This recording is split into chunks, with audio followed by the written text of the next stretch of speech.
পুরাতন সিংহাই একটা অক্ত মসজিদের খুব দরকার আছে। তারাই যেই ঠিকাদারগুলো আছে তারা মন্তব্য করেছেন যে আমাদের এখানে একটা মসজিদের দরকার। কিন্তু দেখুন আল্লাহর কি অনুদান, আল্লাহ তাআলাই পারেন সমস্ত কিছু করতে। এরা কিন্তু ইসলামের দিকে ছিলেন না, নামাজ খুব কম পড়তেন, ইসলামের দিকে ছিল না থাকালাই শুধু আমরা মাথায় টুপি পরলে বড় বড় পাঞ্জাবি পরলে শুধু মুসলমান হওয়া যায় না, তারাও মুসলমানের ছিলেন, তাদের অন্তর ছিল আলাদা, অন্তর খুব ভালো ছিল। এই জন্য তারা দেশে তো আরো মাতব্বর আছে, আরো আলেম আছে, যাদের জায়গা আছে কই তারাও তো এক ফোঁটা জায়গা দিতে পারে, কিন্তু দিল না।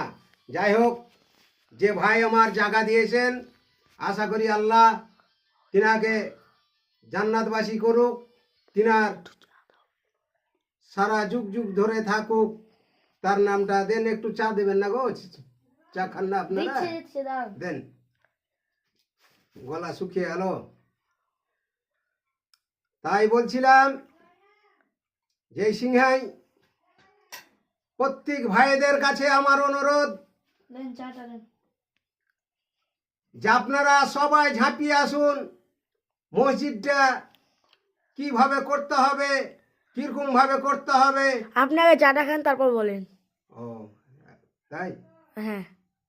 আটকে থেছিস? না হুম, না, ওই কেউ চাটা নে রে, চার গ্লাসটা নে, আপনি স্টার্ট করেন। এইভাবে মসজিদগুলোকে আপনারা সবাই মিলে ঝাঁক মিলে দলে দলে এসে কাঁধে কাঁধ মিলিয়ে রাগারাগি করবেন না, কেউ কাউকে বাধা দিবেন না, সবাই মিলে আসুন।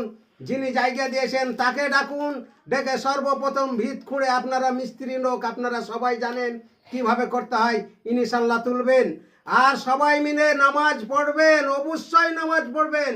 সামনে রোজা আসছে, রোজা করবেন, আপনাদের কাছে জোড়হাত করছি।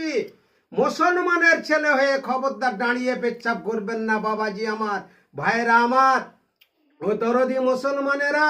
তাহলে শুনুন, নামাজ যে আপনাকে পড়লে যে আল্লাহর লাভ হবে এটাও না, আর নামাজ যদি আপনি না পড়েন আল্লাহর ক্ষতি হবে এটাও না।